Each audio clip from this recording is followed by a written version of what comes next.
जमलेल्या माझ्या तमाम हिंदू बांधवांनो, भगिनींनो आणि मातांनो, हा गोंधळ आता आपल्याला महाराष्ट्राच्या कानाकोपऱ्यात घालायचा आहे. आणि महाराष्ट्राची जी भवानी आहे तिला मी आज साथ घालतोय की बाई दारुगड.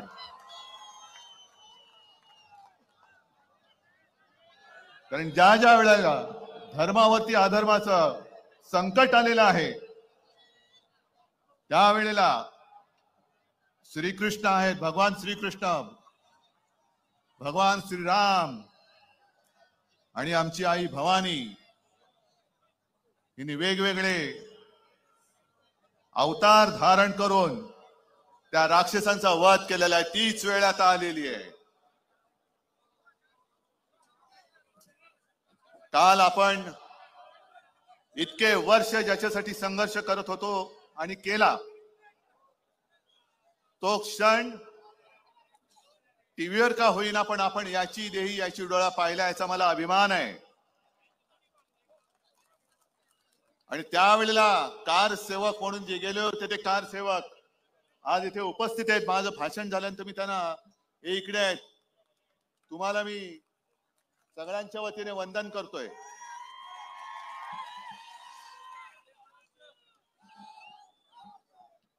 काल काळाराम मंदिरामध्ये मी गेलो होतो, सावरकरांच्या जन्मभूमीत मी गेलो होतो आणि अयोध्या ही प्रभू श्री रामचंद्राची जन्मभूमी आहे. पण हा माझा जो परिसर आहे पंचवटी आणि नाशिक ही प्रभू श्री रामचंद्राची पराक्रम भूमी आहे. आणि असं म्हणतात की आता जिथे मंदिर आहे तिथेच पर्णकुटी होती, जिथे भगवान श्रीराम, सीतामाई, लक्ष्मण हे तिकडे राहिले होते. शुपर्णखेचं नाक आणि कान हे सुद्धा प्रभू रामचंद्रांनी इथेच कापलेलं आहे.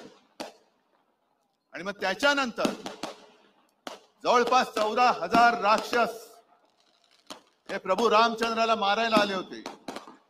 आणि आता जसं माझ्या समोर हे भव्य दिव्य स्वरूप आहे तसं तेव्हा प्रभू रामचंद्राने अति भव्य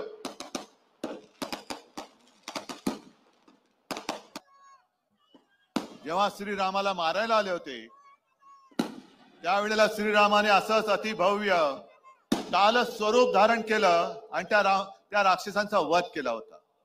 म्हणून काल स्वरूप म्हणजे काळाराम, तो माझ्या समोर आज बसलेला आहे, प्रत्यक्ष बसलेला आहे.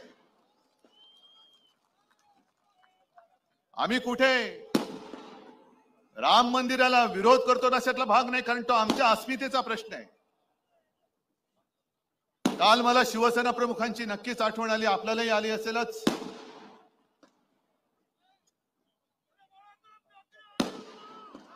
अरे काय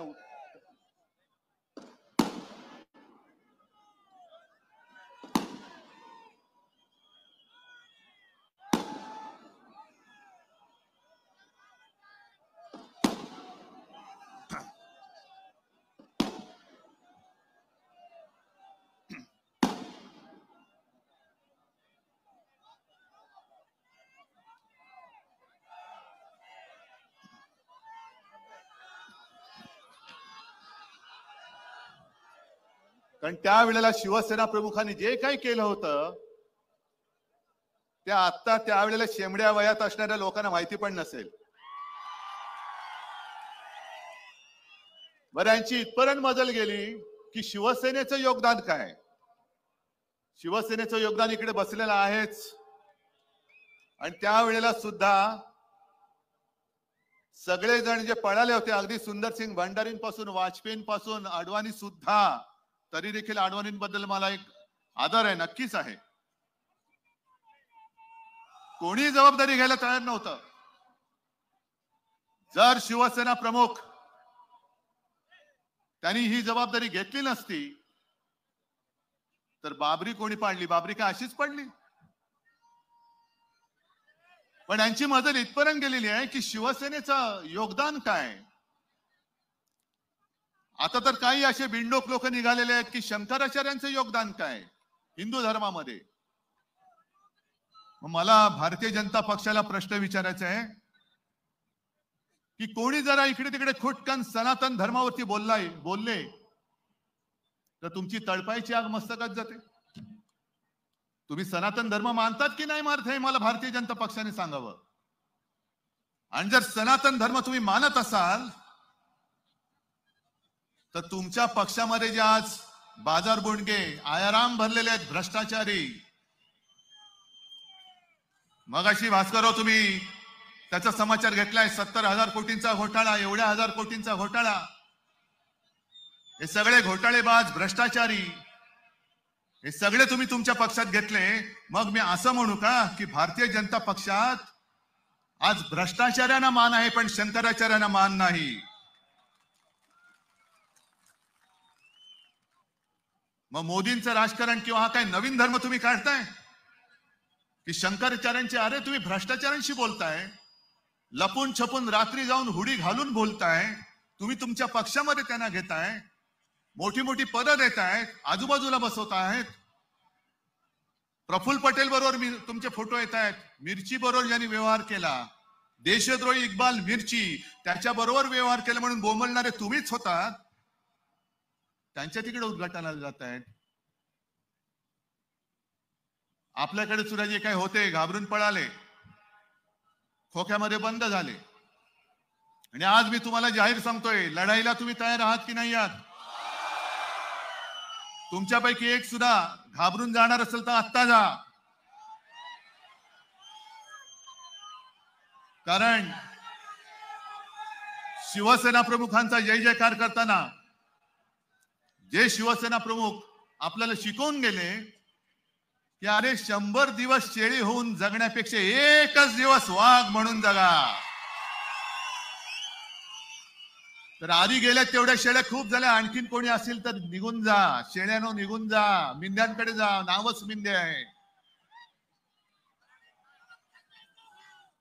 आणि एवढं सगळं भ्रष्टाचारी म्हणून बोलल्यानंतर लोकांसमोर तोंड दाखवल्याने लाज वाटत नाही.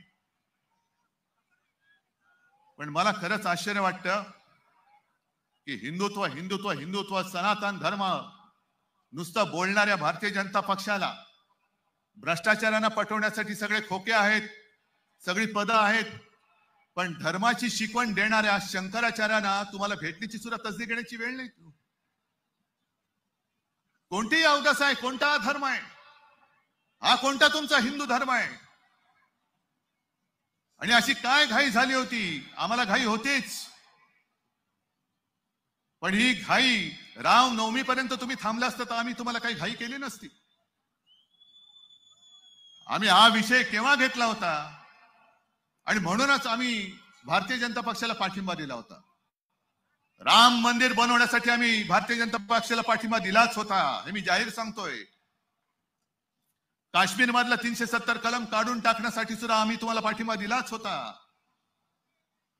हिंदूंवरती अत्याचार होत असताना सुद्धा हिंदूंचं रक्षण करण्यासाठी सुद्धा आम्ही तुम्हाला पाठिंबा दिलाच होता. पण जेव्हा कठीण काळ होता त्यावेळेला शिवसेनेची सोबत तुम्हाला लागली. अटल बिहारी वाजपेयी जेव्हा यांना केराच्या टोपलीत टाकायला निघाले होते तेव्हा तुम्हाला शिवसेना प्रमुखांनी मदत केली. ती शिवसेना तुम्ही आज संपवायला निघालात. हे तुमचं हिंदुत्व. बरं संपवताना या ना मैदानात, आम्ही मैदानात आहोत. जे का होईल तो फैसला मला मंजूर आहे. पण हे स्वतः सगळे कडोकट बंदोबस्तात राहणार. आमचे सगळ्यांचं संरक्षण काढून घेतलं आहे ते पण काढून घ्या. हे आमचं संरक्षक कवच आहे. कोणाची माय व्यायली असेल तर अंगावर येऊन दाखवा. पण स्वतः कडेकोट बंदोबस्तात राहायचं. पोलीस, निमलष्करी, लष्करी, पुढे बॉम्ब जॅमर एवढं सगळं करून तुम्ही 56 इंचाची छाती दाखवता. अरे माझ्या शेतकऱ्याची सुकलेली छाती, हडकुळी छाती तुम्हाला भारी पडणार आहे. ती भारी पडणार आहे. पण संपूर्ण संरक्षक कवचात राहणार. भारतीय जनता पक्षाकडे मुळामध्ये कार्यकर्तेच नाही जे माझ्याकडे मर्द मला शिवसेना प्रमुखांनी दिले. मी आज सकाळी सुद्धा बोललो, आज पुन्हा सांगतो, ही माझी वडिलोपार्जित संपत्ती आहे. होय, वडिलोपार्जित आहे. मी वारसा घेऊन पुढे चाललेलो आहे. पण भारतीय जनता पक्षाकडे असा कोणी कार्यकर्ता नाही. दंगल झाली की आतमध्ये शेपूट घालून पडणारी अवलाद. आमच्या नेत्यांवरती, साध्या साध्या शिवसैनिकांच्या घरी ईडी, इन्कम टॅक्स, सीबीआय हे तुमचे घरगडी येऊन त्यांच्याकडे धाडी टाकतात. बरं, धाडी टाकले तर टाकल्या, घर माझ्या कार्यकर्त्याचं, पाय ताणून बसतात हे नालायक लोक. एवढी आमची सत्ता, बघतो तुमच्या तांगड्या तुमच्या गळ्यात घालतो की नाही बघा.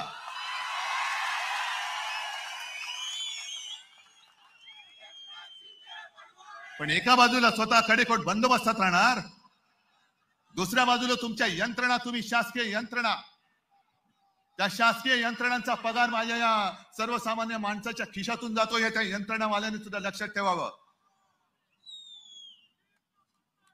भेकड लेखाचे हे बीजेपी म्हणजे भेकड जनता पार्टी नाव ठेवा. आता भेकड जनता पार्टी भेकडांची पार्टी आहे.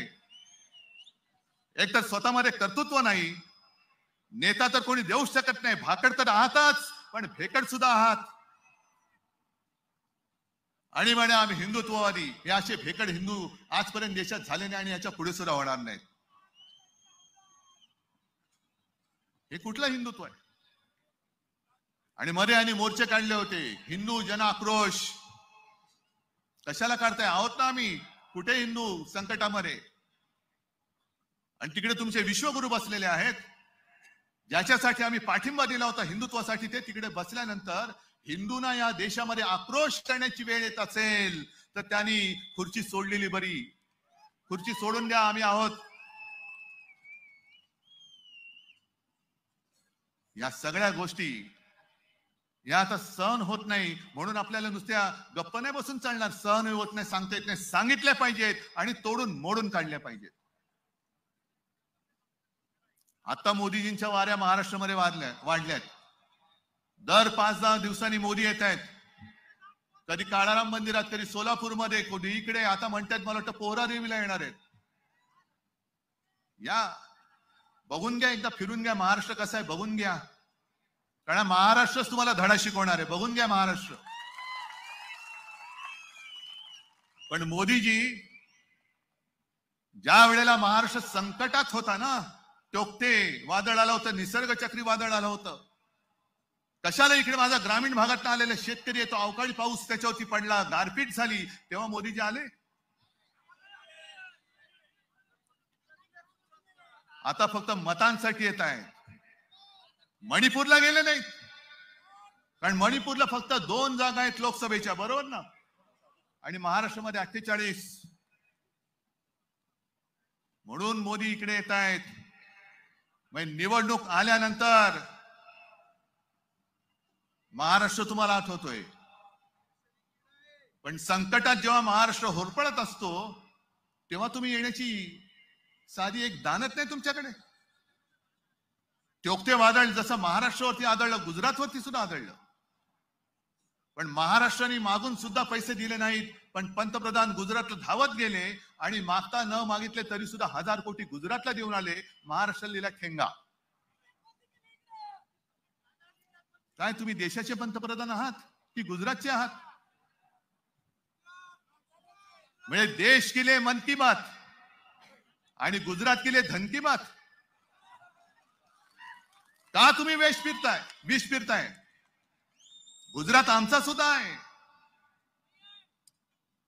आमच्यामध्ये सुद्धा इकडे गुजराती माता भगिनी बांधव सगळे राहत आहेत, वर्षानुवर्ष राहत आहेत, हिंदू म्हणून राहत आहेत. मी काल तिकडे गेलो, देवळाली बघितली, भगूर बघितलं, नाशिक बघितलं. अनेक आहेत आपल्याकडे, गुजराती आहेत, मुंबईमध्ये आहेत, देशभर पसरलेले आहेत. पण तुम्ही आता हिंदूंमध्ये जो भेदभाव करतात ना, ते हिंदूंमध्ये विष कालवतात, ते घातक आहे. अगदी 92-93 साली सुद्धा ज्या मुंबईमध्ये दंगली पेटल्या होत्या, तेव्हा जा तिथल्या गुजराती बांधवांना आणि उत्तर भारतीयांना सुद्धा विचारा की तुम्हाला कोणी वाचवलं होतं? शिवसेनेने वाचवलं होतं. आम्ही भेदभाव नव्हता केला की अरे कोण आहेस तू? मराठी आहेस, गुजराती आहेस का आणखीन कोणी आहेस? नाही केला. कोरोनामध्ये सुद्धा जेव्हा मी मुख्यमंत्री होतो, संपूर्ण महाराष्ट्र माझं कुटुंब आहेच, मी कुटुंब वत्सल आहेच. आणि म्हणूनच मी मध्ये ज्या वेळेला माझ्यावरती घराणेशाहीचा आरोप केला गेला तेव्हा मी म्हटलं होतं की अरे घराणेशाहीचा आरोप कोणीतरी घरंदाज माणसाने केला तर मला त्याला उत्तर द्यायला आवडेल, पण घरदार सोडून माझ्या घराणेशाहीवरती आरोप करणार असेल तर ही माझी घराणेशाही, हे माझं घराणं आहे, महाराष्ट्र माझं कुटुंब आहे. त्याच्यामध्ये गुजराती सुद्धा आहेत, मराठी तर आहेतच, माझ्या हक्काचे आहेत.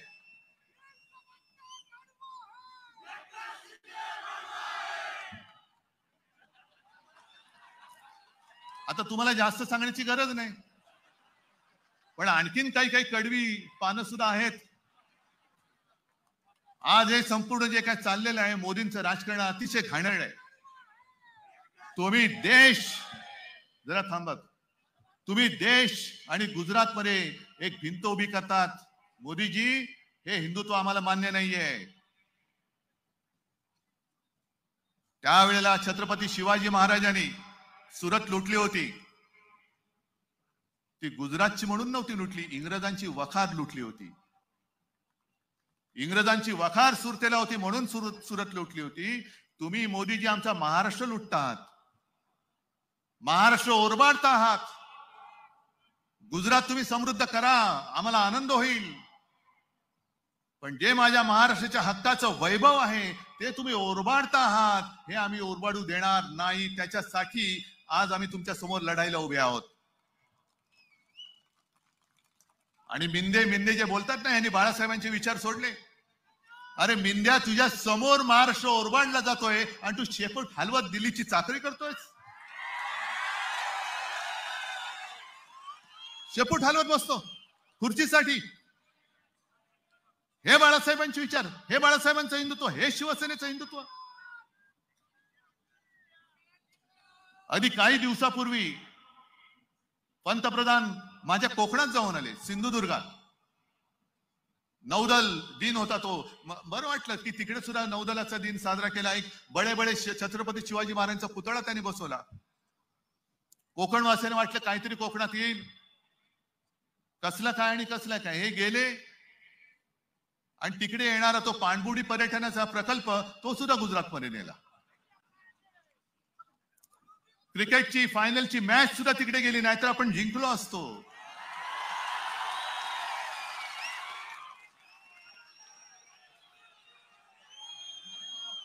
आता तर म्हणजे मधल्या काळामध्ये हेच लोक ओरडून बोंबलून ओरडत होती ना सगळी, बॉयकॉट बॉलिवूड, बॉयकॉट बॉलिवूड. आणि काय काय होतं काल राम मंदिराच्या इकडे, सगळे बॉलिवूडच बॉलिवूड. म्हणजे शंकराचार्य नाही, पण शंकराचार्यांचं काम करणारे तिकडे, हे यांचं थोतांड. बॉयकॉट बॉलिवूड. आता ते फिल्मफेअरचा तो सोहळा आहे तो सुद्धा आता ते गुजरातमध्ये घेऊन चालले. म्हणजे जिथून जिथून जे काय महसूल मिळण्याची जी काही ठिकाणं आहेत ती सगळी ओरबाडून गुजरातमध्ये घेऊन जातात, सगळी घेऊन जातात. कशासाठी तुम्ही हे करताय सगळं? काय महाराष्ट्राने असं काय तुमचं पाप केलेलं आहे की तुम्ही आमच्या मुळावरती आला? जो महाराष्ट्र संकटात तुम्हाला दिल्लीमध्ये घेऊन गेला त्या महाराष्ट्राच्या मुळावर तुम्ही घाव का घालता आहात? आणि मग हे असं बोलल्यानंतर यांनी बाळासाहेबांचे विचार सोडले. तुम्ही आज मला सांगा, मी एक तरी बाळासाहेबांचा विचार सोडल्याचं तुमचं मत असेल तुम्ही सांगाल तर मी जे आहे ते पद सुद्धा मी सोडून द्यायला तयार आहे, जसं मी मुख्यमंत्री पद सोडलं. जा त्या नार्वेकरला सांगा, लबाडाला सांगा, इकडे येऊन हिम्मत असेल तर इकडून मध्ये येऊन बोल, मी तुझ्या बरोबर येतो. आणि सांग शिवसेना कोणाची. बंद दारात तू निर्णय देतोस. ज्या गोष्टी आम्ही दिल्याच नाही सांगतो त्याचे पुरावे आम्ही गेल्या वेळेला जनता न्यायालयात दाखवले, पाहिले की नाही तुम्ही? नसेल तर पुन्हा एकदा तुम्हाला दाखवीन. शिवसेनेची घटनाच मिळाली नाही, शिवसेनेमध्ये अमुकच नाही. एका 2013 साली हेच गृहस्थ तिकडे उभे होते बिल्ला घालून. आणि दुसऱ्या वेळेला तर आता जे म्हणतायत की हे पक्षप्रमुखच नाही, तेच दाढी खाजवत माझ्या पाया पडले होते. पण ही शिवसेनेची घटना आहे. ही सगळी जी बसलेली लोक आहेत, माता भगिनी आणि बांधव, तुमचे आशीर्वाद ही माझ्या शिवसेनेची घटना आहे.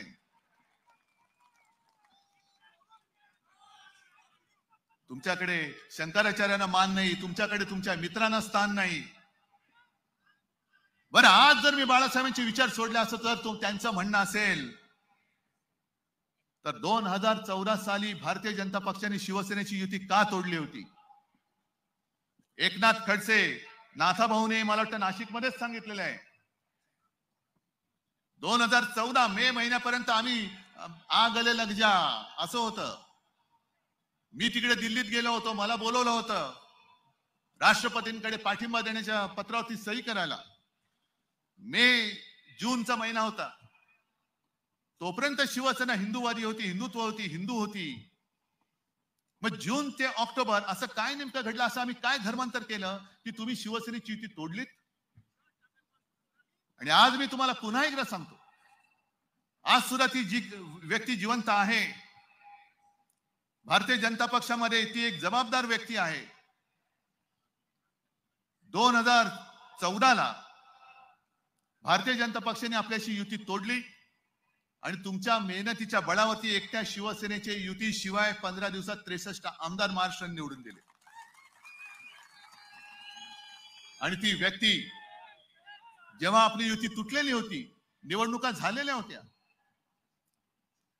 हेच दाढीवाले बुवा विरोधी पक्ष नेते होते. त्यावेळेला ती व्यक्ती माझ्याकडे आली आणि मला त्यांनी स्वच्छ शब्द सांगितले की उद्धव, मला पहिल्यांदा तुझं अभिनंदन करायचंय. म्हटलं का? नहीं, दिल्ली में अब क्या कहूं. म्हटलं क्यों आए हैं तो कहीं डालो ना, आता काय आलात कशाला मग? नाही म्हणे, दिल्लीमध्ये अशी चर्चा होती की अब बालासाहेब तो नहीं रहे. 2014 साली, म्हणजे बघा किती हरामी लोक आहेत. 2012 साली शिवसेना प्रमुख, त्यांना असं वाटतं की आपल्यातून गेले, पण आज सुद्धा बाळासाहेब आमच्या मनामध्ये आहेत.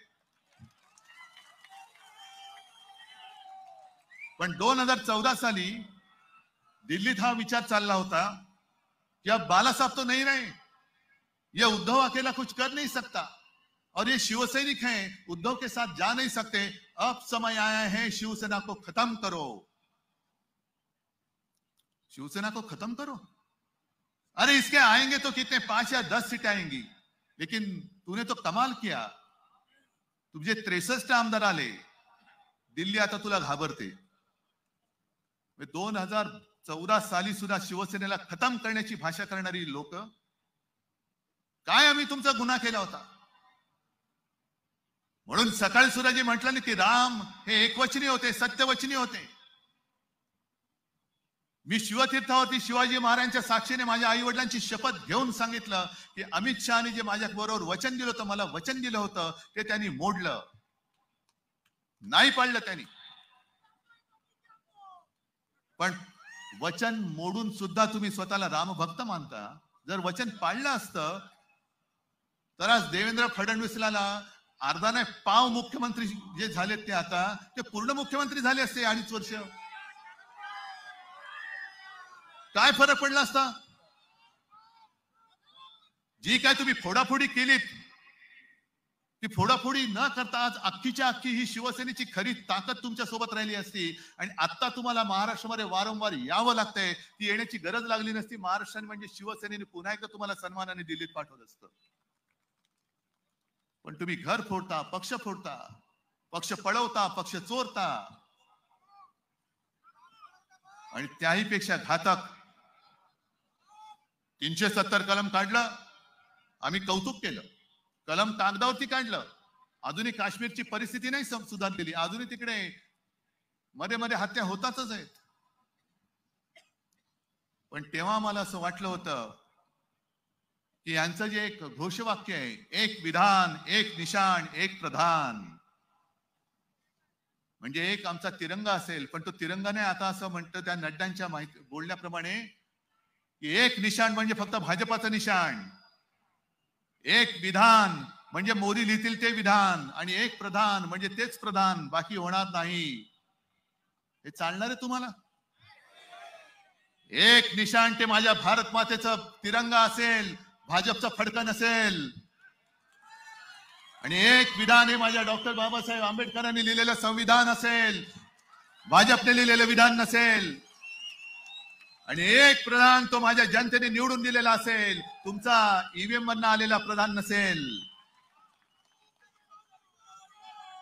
ज्या दिशेने आपण चाललेलो आहोत ही दिशा देशाला हुकुमशाहीकडे नेणारी आहे. मी मोदीजींचा विरोधक नाही, मी व्यक्तीचा विरोधक नाही. मी आज सुद्धा त्यांना नरेंद्र भाई म्हणतो, कारण माझे त्या काळामध्ये संबंध त्यांच्याबरोबर चांगले होतेच, हे मी जाहीर सांगतो. मला लपवण्याची गरज नाही आणि मला लपवणं माझ्या वडिलांनी शिकवलेलं नाही.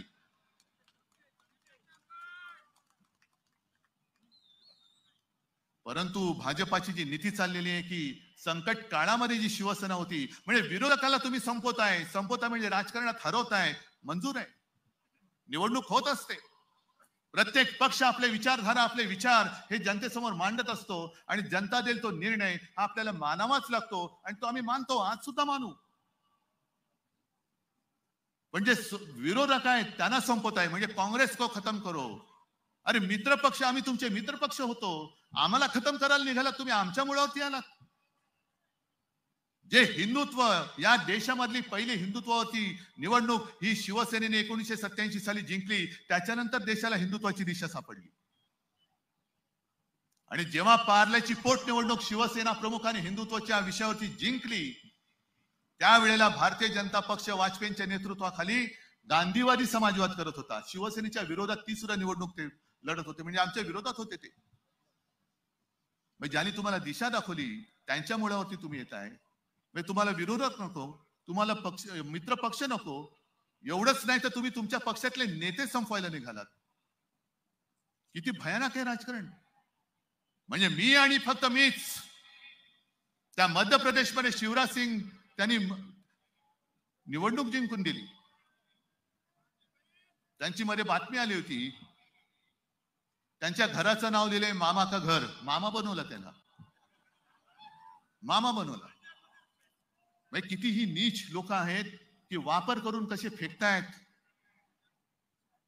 झालं, देवेंद्रांना फेकलं, मिंद्यांना फेकतील, शिवराजांना फेकलं, तिकडे वसुंधराजेंना फेकलं, छत्तीसगडमध्ये त्यांच्या आणखीन कोणाला फेकलं. मला आता भीती वाटते, योगी जी आप संभालो. मैं आपको सलाह नहीं दे रहा हूं और आपको मेरी सलाह मानने की आवश्यकता भी नहीं. पण ज्यांना जे त्यांना असं वाटतं की हे माझे प्रतिस्पर्धी होऊ शकतात, त्यांना आजपर्यंत भाजप संपवत आलेला आहे. योगीजी आपका पद संभालो.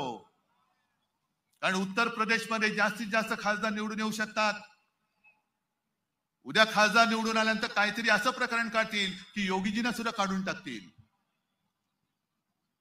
या सगळ्या गोष्टी बघत बघत जात असताना आपण नुसतं काय हाताची घडी तोंडावर बोट म्हणून गप्प बसणार आहात का? जो अन्याय आपल्यावरती चाललेला आहे, शिवसेना ही आपल्या हक्काची शिवसेना. अरे शिवसेना नसती तर मराठी माणूस काय झालं असतं आणि हिंदू तरी काय झालं असतं.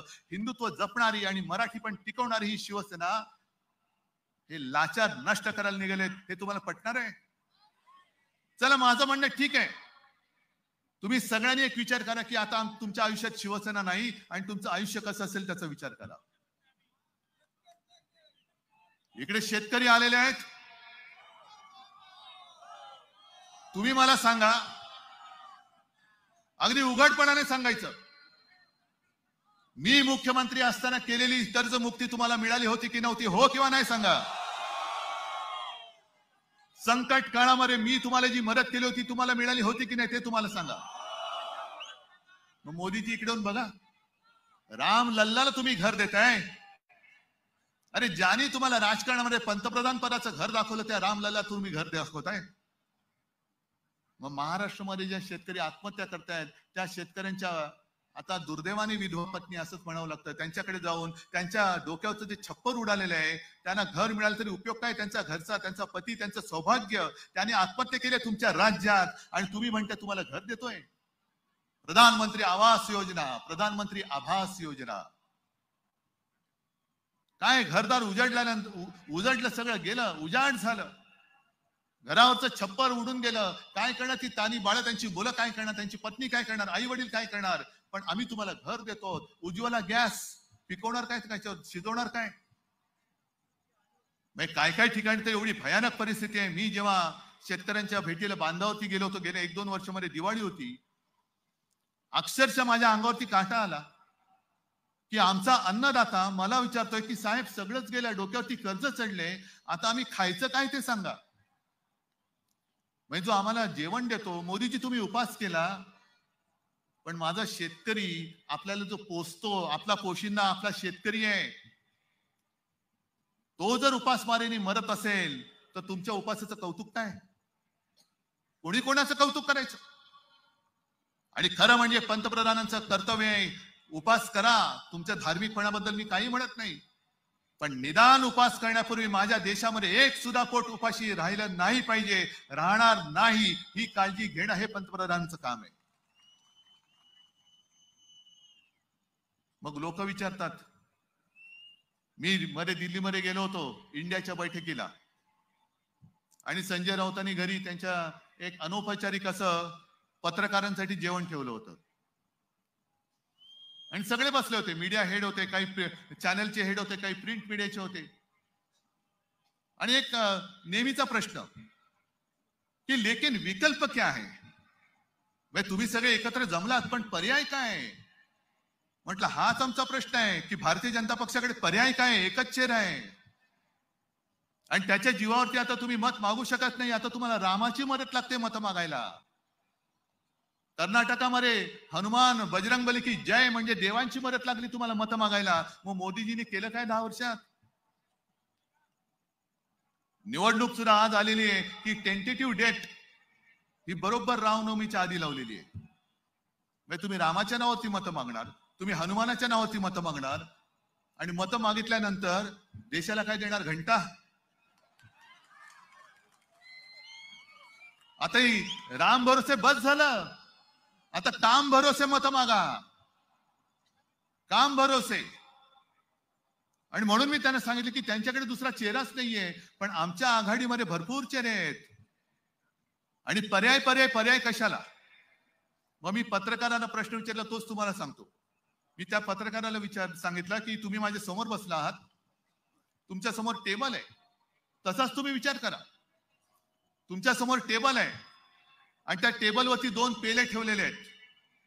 एका पेल्यामध्ये प्रयोगशाळेमध्ये चाचणी केलेलं विष आहे, विष जे घेतल्याबरोबर प्राण जाईल असं त्याच्यावर लिहिलेलं विष. आणि दुसरा पेला आहे, त्याच्यामध्ये माहिती नाही काय आहे, पण निवडणूक आहे. एक पेला तुम्हाला प्यायचा आहे, मग विष लिहिलंय तो पेला पिणार की जे माहिती नाही तो पेला पिणार? काय पिणार? दुसऱ्या पेल्यात विष असेल, अमृतही असेल, पाणी असेल, लिंबू पाणी असेल, पण समोर विष दिसतंय. यांचा कारभार 10 वर्षाचा दिसतोय, आणि जातीपातीमध्ये दंगे भडकवण्याचं सुद्धा यांचं काम तुम्हाला दिसतंय. नोकऱ्या नाहीत, शेतकऱ्यांचं उत्पन्न दुप्पट वाढलं असेल, पुन्हा द्या मत त्यांना, वाढले दुप्पट. पीक विमा योजना काय लाभ झालाय? महिला इकडे आल्यात, उज्ज्वला योजना मिळाले, तुमच्या घरामध्ये कोणाला तरी नोकरी मिळाले, तुमच्या गावामध्ये नवीन उद्योग कोणता आलाय, मग कशासाठी मत देणार? कशासाठी मत देणार? आणि म्हणून मला, जसं सकाळी मी सुरेश भटांची कविता तुम्हाला सांगितली होती त्या शिबिरात, तशीच नाशिकमध्ये आल्यानंतर कुसुमाग्रजांची एक कविता, त्यातल्या 4 ओळी मी तुम्हाला सांगतोय, आणि मग तुम्ही ठरवायचं की काय करणार आता. कारण हे सगळे राक्षस आता या सगळ्या त्यांच्या यंत्रणा घेऊन अंगावरती येत आहेत. मग तिकडे महिला बघत नाही, काही नाही. आमच्या किशोरीताई पेडणेकर वरती समन्स वायकरला देत आहे, सूरज चव्हाणला पाठवत, अनिल परब आहे, संजय राऊत आहे. अरे तुम्ही शिवसेना संपवलेत ना, मग कशाला आमच्या मागे लागताय? का अजून तुम्ही माझ्या साध्या शिवसैनिकाच्या आणि नेत्याच्या घरी ईडी आणि सीबीआय पाठवताय? मग आमच्या हातामध्ये ताकद द्या, आणि आम्ही सांगू त्या भाजपवाल्याच्या घरामध्ये धाड टाका, बघा किती घबाड मिळते ते. त्या कर्नाटकमध्ये एक जो मंत्री होता, त्यांनी सांगितलं, त्याला मध्ये काहीतरी नोटीस आली, त्यांनी सांगितलं मला नोटीस द्याच, मी कर्नाटकच्या भाजपच्या लोकांचा घोटाळा बाहेर काढतो, 40,000 कोटींचा, नोटीसच येऊ दे मला. कोरोना काळामध्ये भारतीय जनता पक्षाने तिकडे जो काही घोटाळा केलाय कर्नाटकामध्ये, ते सगळे म्हणाले मी पुराव्यानिशी काढतो आणि कोणी कोणी कशी संपत्ती गोळा केली हे सुद्धा मी तुम्हाला सांगतो. गप का नाही? तिकडे का थंड बसताय? आम्ही तुमचे सोबती होतो, आम्ही साथी होतो. तुमच्यावरची सगळी संकट ही तेव्हा शिवसेना प्रमुखाने आपल्या अंगावरती घेतली होती. हिंदुत्वावरची सगळी संकट ही आम्ही आमच्या अंगावरती घेतली होती. तरी देखील तुम्ही आम्हाला खतम करायला निघालात आणि तुमचेच बगल बच्चे जे भ्रष्टाचार करतायत त्यांना काहीच करत नाही तुम्ही. आणि म्हणून तुमची ताकद तुम्हाला कळलेली नाहीये. तुमची ताकद जे कुसुमाग्रज बोलतात, लढाईच्या अंतिम क्षणी सामान्यच असामान्य होतो. संसाराचा कोश तोडून लढाई जिंकतो, पुन्हा सामान्य होतो आणि आपल्या विजयाची मिरवणूक परस्तपणाने आपल्या घराच्या खिडक्यांतून पाहतो. ही सर्वसामान्य माणसांची ताकद आहे. क्रांती क्रांती क्रांती जी काय असते तो सर्वसामान्य माणूस करतोय. नेत्याला वाटतं की आम्ही क्रांती केली, पण सर्वसामान्य माणसाची मनगट आणि मन जोपर्यंत नेत्याच्या हाकेला हो देत नाही तोपर्यंत क्रांती होत नाही. तुम्हाला क्रांती जे माझे आजोबा सांगायचे की शांती ही मुडद्याची असते आणि क्रांती ही मर्दाची असते. तुम्ही मर्द आहात का मुडदे आहात हे तुम्हाला ठरवावं लागेल. आपण मुडदे असू तर काय प्रश्नच नाही, पण जर मर्द असाल तर आज जो माझा महाराष्ट्र हे दिल्लीश्वर जे खतम करतायत. अरे तुम्ही मगाशी मी बोललो की छत्रपती शिवाजी महाराजांनी ती इंग्रजांची वखार सुरत लुटली आणि मोदी आणि शहा माझं महाराष्ट्र लुटतायत. या महाराष्ट्रामध्ये छत्रपती शिवाजी महाराजांनी नुसता जन्म नाही घेतला, पण त्यांच्या विचारांनी मर्द जन्माला आलेले आहेत. आणि माझं आज पुन्हा त्यांना आव्हान आहे, तुम्ही तुमचे सगळे घरगडी संस्था बाजूला ठेवा आणि मैदानामध्ये या. अरे आपकी बार 400 पार होणार असेल तर ईव्हीएम बाजूला काढ आणि बॅलेट पेपरवरती 400च्या पार 400 मतं मिळाल्याशिवाय त्याच्या आत तुम्ही आटोपला नाही तर बघा. आणि आज हे संपूर्ण मी बघतोय काल स्वरूप रामाचं काल स्वरूप बघतोय. ते बये दार उघडी, माझी बया जगदंबा माझ्या समोर बसलेली आहे. दार उघडणार आहात की नाही? आणि दार उघडल्यानंतर जर सरकार तुमच्या दारी म्हणून आले तर त्यांना लाथ घालणार आहात की नाही? निश्चय करणार आहात की नाही? मग निश्चय करणार असेल तर मला जरा तुमची मनगट दाखवा किती मजबूत आहेत. या मनगटामध्ये तुमच्या पेटलेल्या मनाच्या मशाली तुम्ही पकडणार आहात की नाही? बस मग जय भवानी जय शिवाजीचा नारा हा महाराष्ट्राच्या काड्या कपाऱ्यांमध्ये असा घुमला पाहिजे की दिल्लीच्या तख्ताला हादरे बसले पाहिजेत. जय हिंद, जय महाराष्ट्र.